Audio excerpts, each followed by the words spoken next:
If you run a trade or service-based business and you're trying to do your own SEO, one of the most overlooked techniques that almost no one talks about is called internal linking. Today I'm going to show you what it is, why it matters, and then show you my exact process that I use for all of the clients that I manage. So firstly, what actually is an internal link? An internal link is simply a clickable link on your website that takes you from one page to another page on your website. Here is an example of an article for an electrician.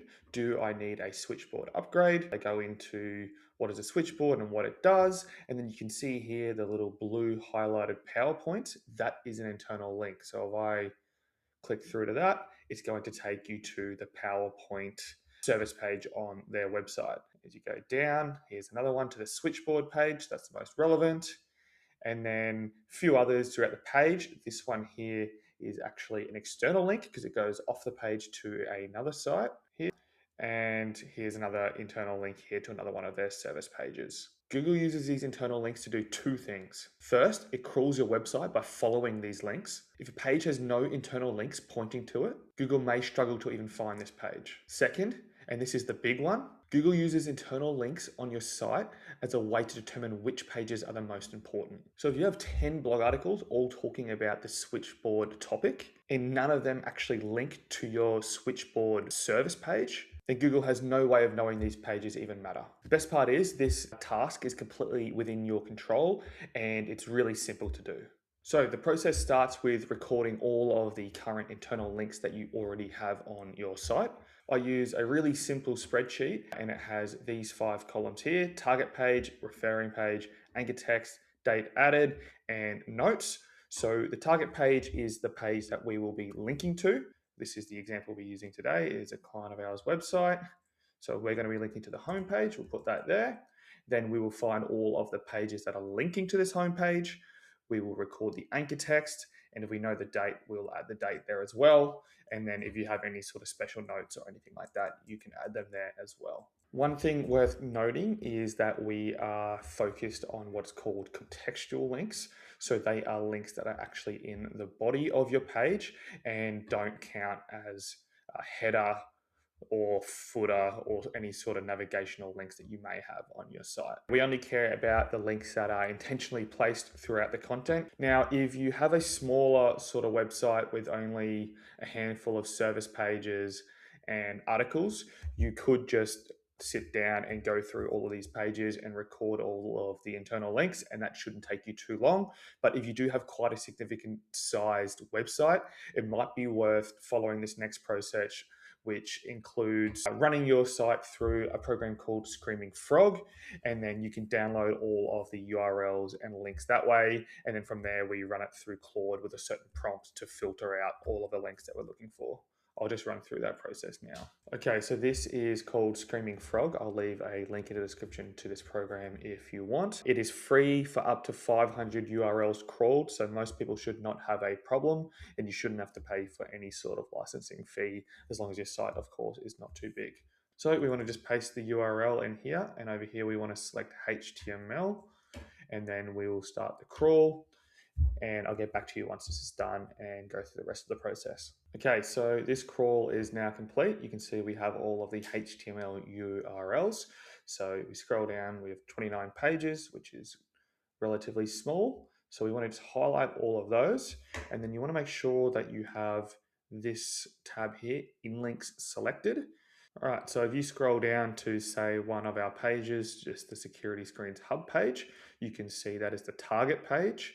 And this is the page that it has come from. So a link from the resources page to the security screens page. And this is the anchor text here. So what we want to do is download all of this data and then we'll throw it through Claude and it will sort through all of it for us and then hopefully put it into the spreadsheet the way that we have formatted, just like this. So we'll go export, call it anything as an XLSX, save that. And now we'll come over to our Claude document. Now I've got a big prompt here that I've around with to the way that I like. So I will leave the link in the description so you can access it as well. But for now, I'm just going to upload the document we just downloaded. and we'll run the prompt, and hopefully we'll get something that resembles this spreadsheet right here. It's not always perfect, but it's usually a lot quicker than sitting there and recording them manually. So even if it's not perfect, we can copy and paste and it'll be a lot quicker. So I'll run this prompt and then get back to you once that's done. All right, so that Claude prompt has run for about a minute or so, and this is what we have been given. It's not 100% complete just yet, but it's done quite a good job. As you can see, there's the target page, referring page, and the anchor text, and it's filtered out for all of our top service or product pages. Just a couple up here to the home page and security screens page, but I'm not too worried about that. We can just go and manually add those in as we go.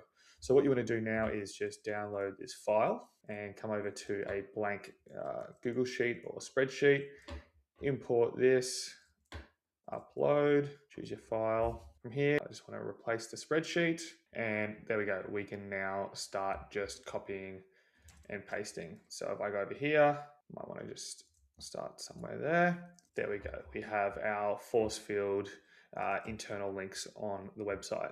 Now, obviously, you can go and style this any sort of way you want, make it look all pretty, but this is going to be a good base to start from, and we have a pretty good overall picture of where all the internal links on the website sit at the moment. All right, so now this spreadsheet is all cleaned up. The next step is to start going through all of the pages on your website and adding internal links to strengthen up the high priority service or product pages that you're trying to rank in Google. So I'm going to run through a couple of live examples of how you can add some internal links to some pages on your website. A really good place to start is throughout all of your blog articles. They often have many opportunities to link out to your product or service pages.